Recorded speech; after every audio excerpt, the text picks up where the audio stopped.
Welcome to the efficient walkthrough. The Consumed King's Garden part of the walkthrough. And for that area, we're going to want to start at the Lothric Castle bonfire. And before we head into the Consumed Garden, make sure that you buy what you can of the blooming purple moss clumps from the handmade in Firelink Shrine. You're only limited to 4, but that should be enough to get through it. So from the bonfire, we're going to head straight across to this doorway. And this section, right from this doorway to any of the other doorways out of here, is kind of like a dead zone in Dark Souls 3 as far as online play is concerned. There is no summoning signs that are going to be in here, and you can't get invaded while you're standing within this area, nor can you invade anyone else. So no online play is actually allowed right in this immediate area here. But once we get through this doorway, that should change. Of course, I'm offline, so I just wanted to point that out in case anyone needed to use that to their advantage at one point or another. And the only way we can go is straight down these steps.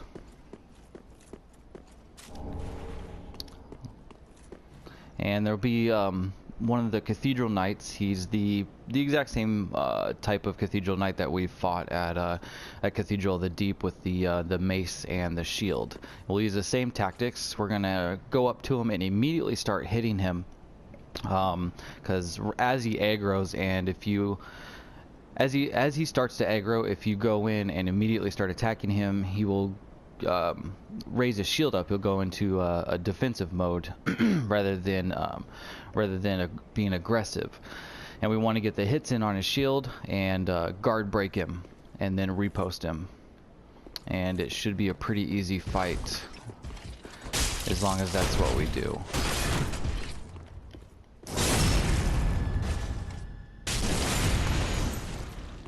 And a charge dart. Oh, he blocked the charge dart too. There we go. Not too hard of a fight there. And then we're going to head down this elevator, but we're going to jump off at the halfway point. We're not going to go all the way down. And the jump off is straight ahead as you walk on. You can see the window coming up, and there's a ledge right there. Just going to roll off and go to the right to a dead end to pick up an Estus shard. And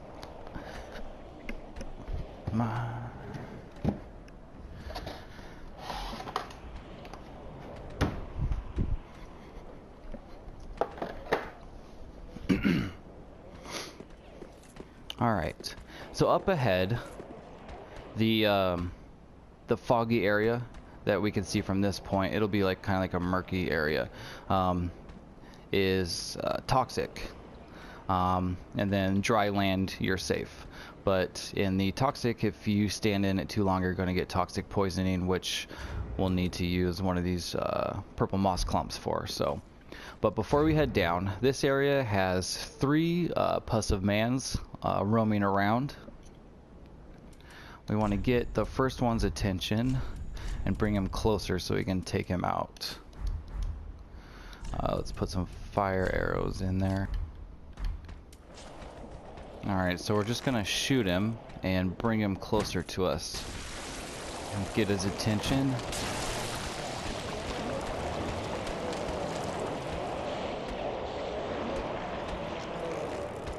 And if you shoot him with a fire arrow, it'll stun him so you can get a few more attacks in on him.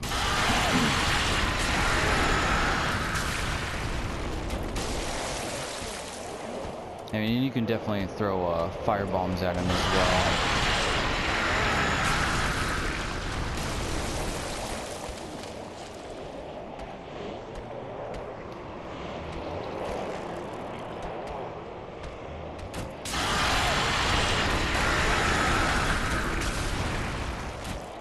And if you're looking to get any of the dark gems, this is like the prime place for farming dark gems.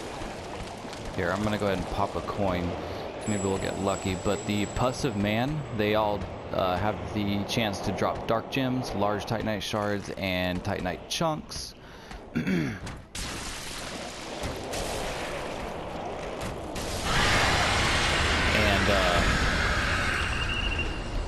there's some slugs in the middle of the of this area as well, and the slugs also have a chance to drop dark gems. A lot of people don't know that. I mean, just like in the swamp in Farron's Keep, the slugs, large titanite shard, have the ability to drop the infusion material that's usually in that area being dropped by other creatures.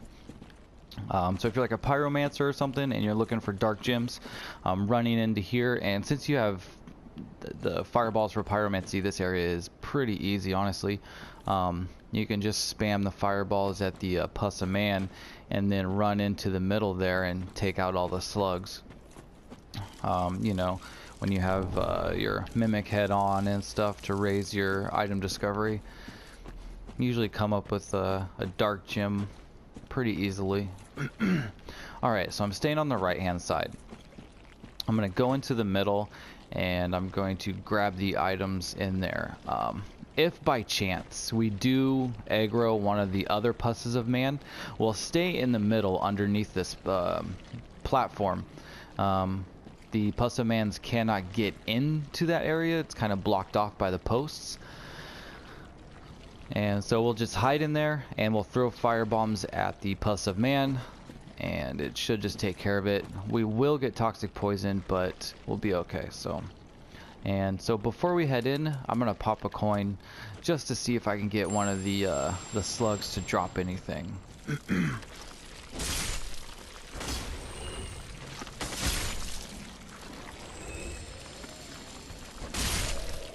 I'm gonna focus on killing the slugs first before picking up the items.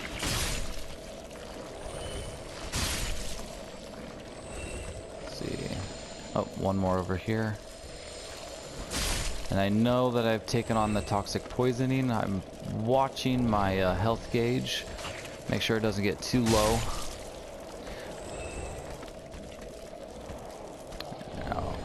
Hurry up and pick everything up that there is. There's the claw weapon, the shadow armor set, and I believe the other item was an ember. Let's go ahead and use the purple moss clump even before we get out of here. And there. That wasn't too bad.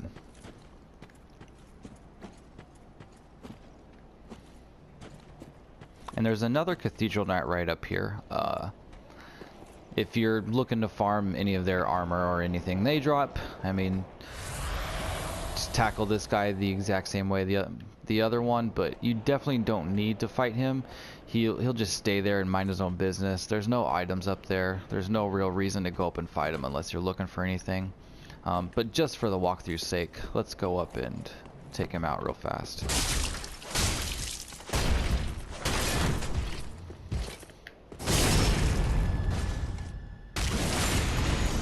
Yeah. The mace and shield guys are so easy to guard break. Of course, the like the ultra great sword ones are a fucking pain in the ass. Since we took them out, we'll head around to the other side. Usually I just go underneath it or come out the other side after picking up the items. There's a couple of undead guys sitting by the trees. They're very weak, very easy to take out. At this point, I'm going to avoid the Pus of Man as much as I can. Got one right there. There's a few items kind of along the building on this side now. This area is not very big. So here's the other undead guy sitting by the tree, and that's it for that. So the only enemies in our immediate area left are the Pus of Man. So we'll grab this.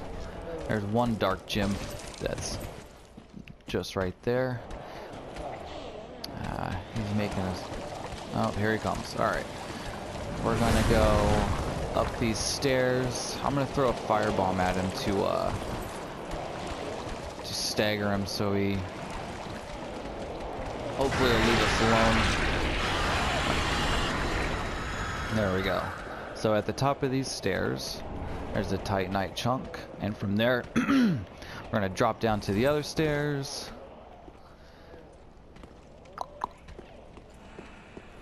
And right here's a summon for Hawkwood. We'll take him into the Osiris fight. And okay, so there's an item on the left-hand side of these stairs. We'll drop down and grab that. Run straight around the corner right here to the left for a chunk, and that should be all the items out of this area. We're not going to head back that way yet. The boss fight is that direction, that way. We're going to go up these stairs right here to an elevator that will lead us out, eventually opening up the door to a shortcut.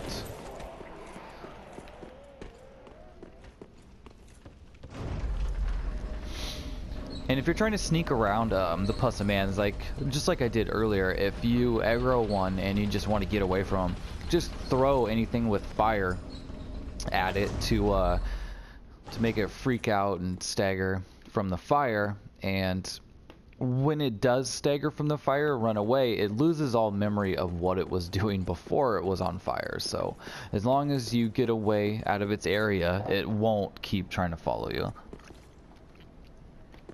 Inside here, there's 2 of the healing guys up on the top ledge, and there's 3 thralls. One's up on the wall right there. The other one's already shooting stuff at us, and the other one's on the wall on the other side. I'm just gonna rush in and grab that item that's straight ahead. That'll put us in cover so we're not getting stuff shot at us from him. And I'm assuming that one will drop, and we'll just turn around and kill it and just take them on as we head up the stairs. The thralls can do quite a bit of damage at this point in the game, but I mean, they're no different, like their movesets or anything are no different from what we've already faced from them before. So alright, he's not coming down, so let's make him.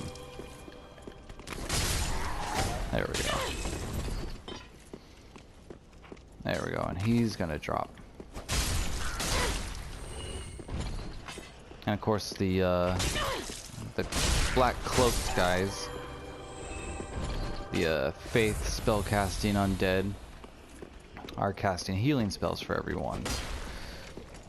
So we'll kill them. And just FYI, if you are looking for any more blessed gems, every single one of these black cloak guys, the faith healing undead guys, they can drop blessed gems. I don't think they drop anything else. I've never gotten anything else from them. But the blessed gem that they drop is it's a very rare drop that they do. So if you really want one, it's definitely, you can put in the time and farm these guys for it. I would use the Lothric bonfire, take out the Lothric knight like the normal farming we do for the large titanite shards, and then right out in the hallway is 2 of these guys, so you can take out both of them and see if you can get yourself a blessed gem. Alright, and as we open the door, we're right back at the very beginning of the Consumed King's Garden. So that's pretty much it for the area. We're going to warp back to the bonfire, and actually, I'm gonna warp back to the shrine and use up the that Estus shard I found, and then I'm gonna come back to the Lothric bonfire and we'll head in through the doors and we'll go on and take out Osiris. All right, be right back.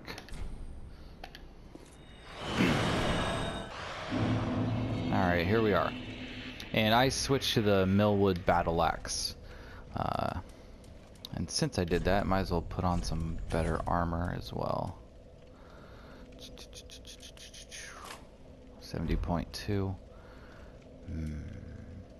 Probably take this off. Put a life in there. Or maybe this. Yeah, there we go, that's fine. Okay. So I switched to the axe. I believe it has a little bit more damage than the other weapon I had, and it's definitely, well, I think it's a little bit faster. And Osiris is going to be weak to lightning. All dragon enemies are weak to lightning, so we'll use some of the gold pine resin in the fight. Osiris does physical damage, as well as magic damage, and I believe there is one attack that has dark damage when he spins around and whips you with his tail. There's dark damage left there. Alright, so we're mostly just gonna run by all these guys and just come down here. Most of the time you won't have anybody follow you. Okay, so this was the shortcut elevator. We're gonna go into it, and then we're also going to hop out at the halfway point like we did with the first elevator. Same exact way.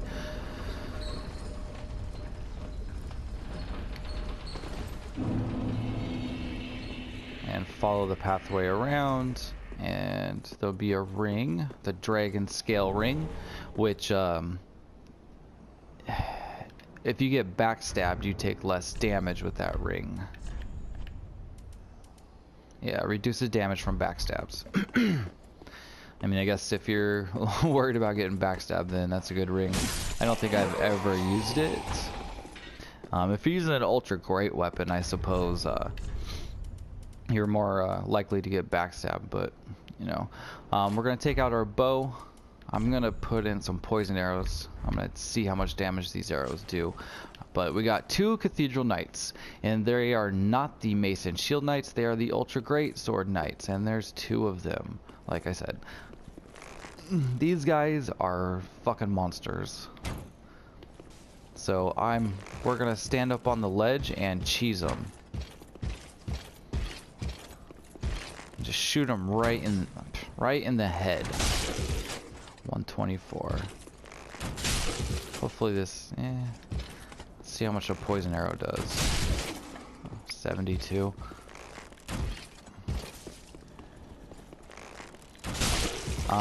Most of their attacks cannot hit you while you're up on the ledge.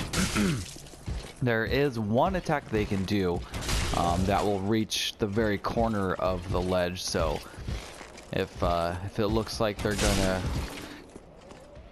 start attacking, just take a couple of steps backwards. This guy needs to come over here. Join the fun.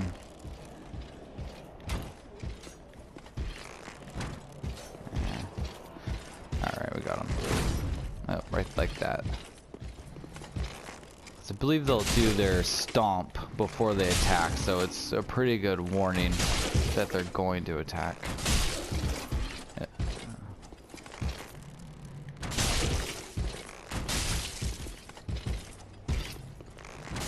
There we go, there's one, and yeah, so there we go. Back up a little bit. So the knight that was farther away, that took us a little bit longer to bring over here, when you kill that one specifically, you get the blue stone plate ring, which reduces magic damage. Or I guess it technically increases your magic defense. Alright, should be one more and this guy's done. There we go. Right there, magic stone plate ring. Which if what are we using? We got the Estus ring. I'm gonna go ahead and throw this on. Why not? Since Osiris does magic damage through a couple of his attacks, I guess it's worth putting on if you need to. Alright, so we'll take a left, and this is the main area of the Consumed King's Garden, but we're not going that far. We're going to hit the summon sign and bring Hawkwood in with us. Hawkwood is actually pretty good. I know he's a big fucking downer when he's in Firelink Shrine. You think that he probably ain't shit, but he actually kicks some pretty good ass. You can summon him in Archdragon's Peak, which is like an in-game optional area, and he will fucking just take on everything by himself. He's fucking pretty good. Alright, so we want to head back through the doorway here.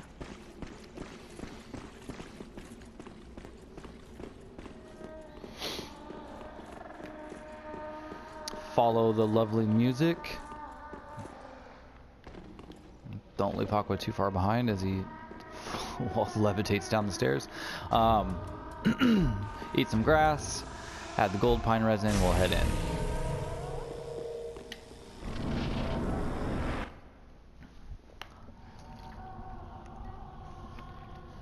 So, his physical attacks are pretty quick. So, I stay in front of him at first, and as soon as, like, the moment you see him kind of twitch, to kind of move, like the moment you see him move, just roll towards him. During the second half of the fight, he'll get on all fours and start charging around, and you can roll straight towards him and go through his legs, and that's pretty much the best way to handle it, is go through his legs, get behind him and attack him from behind. Get a couple hits in, and then get ready to roll in case he does a spin attack. The first half, though, I'm going to get in front of him, I'm going to dodge his physical attack. He stomps his staff down on the ground and causes magic vapor to come up, like pestilent mercury, basically, kind of in a circle. So we're going to run behind him at a distance, kind of hit his tail while that's happening. So.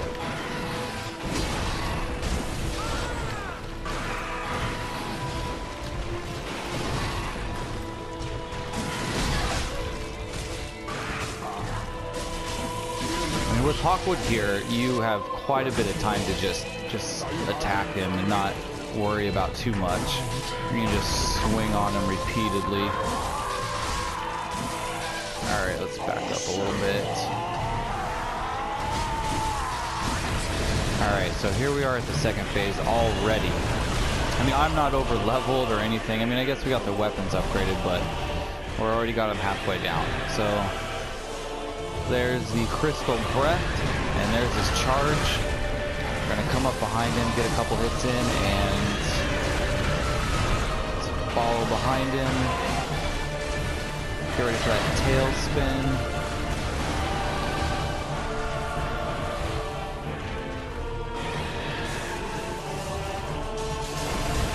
Oh, that was a fast one. Shit.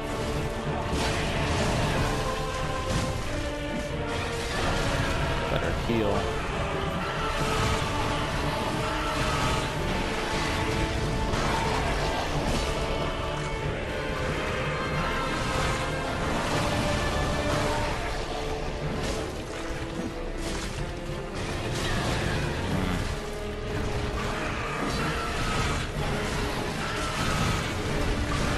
Yeah. And, I mean, there's a lot of chasing him around the damn place during the second half.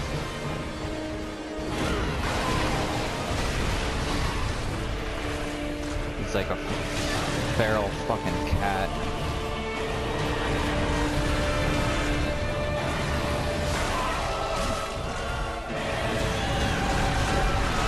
But I mean, get up behind him, get your hits in, roll towards him.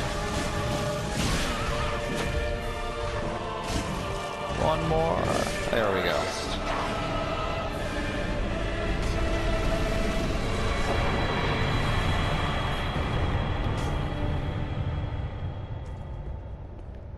Thanks, Hawkwood.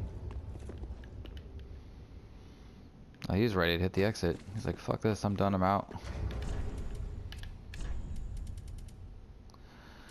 Let's see, we had the assassins on. And get this on.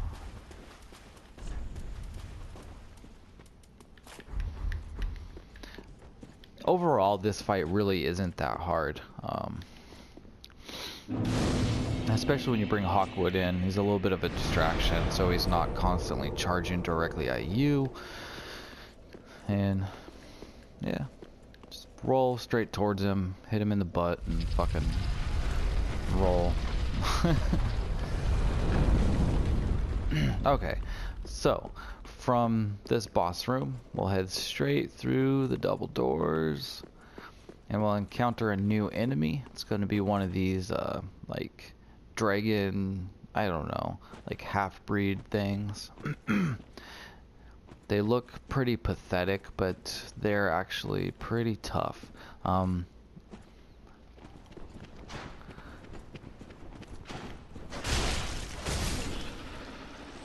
They have 2 daggers. They will run up to you and attack very quickly, so you're not able to get an attack in if they hit you first. And then they have a move where they leap backwards and to avoid any attack that might be coming, and then they thrust forward right away and catch you by surprise. They also have a grab attack. Their head, their neck extends, and they can whip you with their head, or they can actually bite onto your head and pick you up and throw you. Okay, but past that guy. Straight ahead, this looks a little bit familiar. It's kind of like the beginning of the game at Firelink Shrine. Or, well, before you get to Firelink Shrine. But instead of the blue Estus flask right here, we're picking up the Path of the Dragon.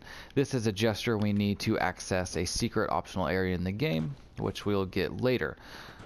And since we came early, we'll be able to access that optional area sooner rather than later, and we won't have to like go back into the area to access it. We can get it while we're there. So coming here ahead of time there's another good plus for it. Left side, there's a chest with a scale, and there's one more chest straight ahead at the end.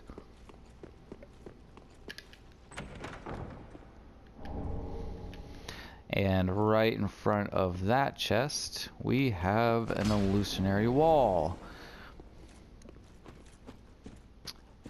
Head straight ahead.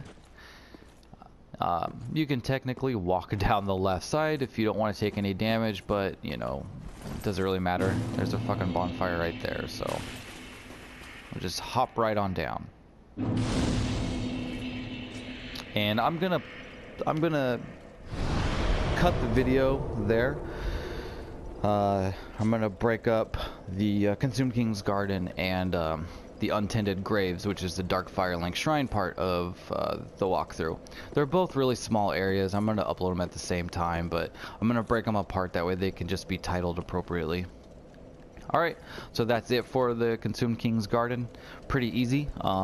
From this point, we're gonna head on and fight Champion Gundyr. Is a much stronger version of the boss we fought in the tutorial area, and then we will make our way to getting our second Titanite of this playthrough.